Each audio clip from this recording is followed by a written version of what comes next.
University, yeah. One of the Santa Cruz courses describes itself this way. The goal of this seminar is to learn how to organize a revolution, and then it goes on to explain that that revolution is anti-capitalist, anti-global capitalism.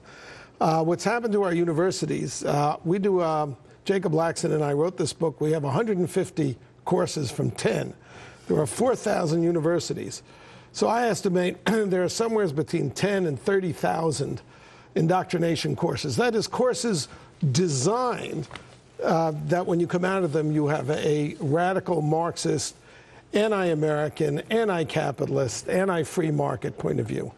And you only get books on one side of these courses. Do you think this is designed to condition students, young people, to think that socialism, redistribution, Marxism, to each according to his need, from each according to his ability. Are you saying this is a strategy designed to indoctrinate a nation? Is it that severe, or am I overstating it? No, it is a strategy. It derives from an Italian Marxist named Antonio Gramsci, who saw in the 1930s already that the proletariat was not going to make the revolution, the working class.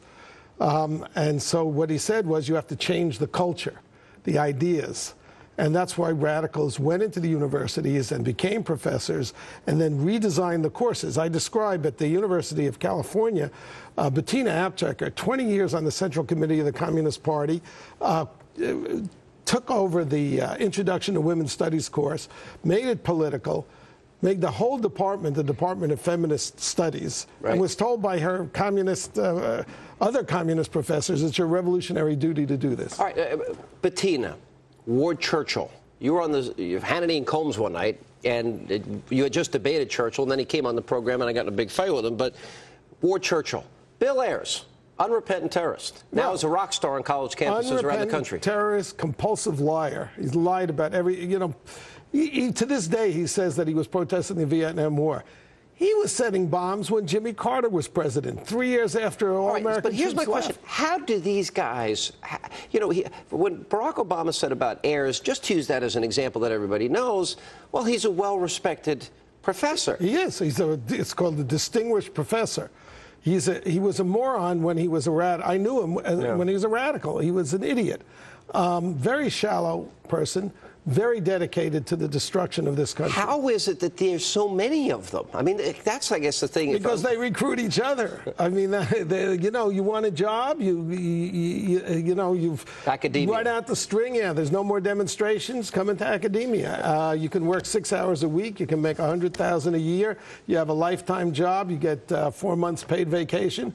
Why not? You have a trap. And then you have all these captive students that you can indoctrinate. Oh, and they've got to regurgitate. This is the position the students are in. They've got to regurgitate the lines that they feed you. Otherwise, they risk getting poor grades. They risk getting into law school, medical school. In every women's studies program in the country, you have to believe, in order to get a decent grade, that gender, that is the differences between men and women that are not anatomical, is socially constructed. That is determined by society, not by biology. If you go to the biology department or the neuroscience department, you'll find out that men and women are different. They're hardwired to be different. That's interesting. Which any 5-year-old can tell you, but not in the universities. It gets serious even as it relates to the issue of terrorism. You have a chapter, Uptown Madrasa, Columbia University. And we've gone over some of the people that have been teaching there over the years, but... Yes, the Middle Eastern Studies departments are supporters of Hamas and Hezbollah. During the Gaza war, Hamas is a genocidal, Jew-hating, America-hating terrorist organization. Professors on campuses across the country, in conjunction with the Muslim Students Association, which is part of the Muslim Brotherhood and the Jihad, organized demonstrations to attack Israel. This is almost universal in Middle Eastern Studies Department, and it's part of the political recruitment structure in the university. And the net result of this is now we've conditioned a generation of people in this country to think, to not read the Constitution, the words of our framers and founders, but to actually believe that it is the responsibility of society to provide everything for them. Sure, and if the government provides everything and it can take everything away, it's a totalitarian plan.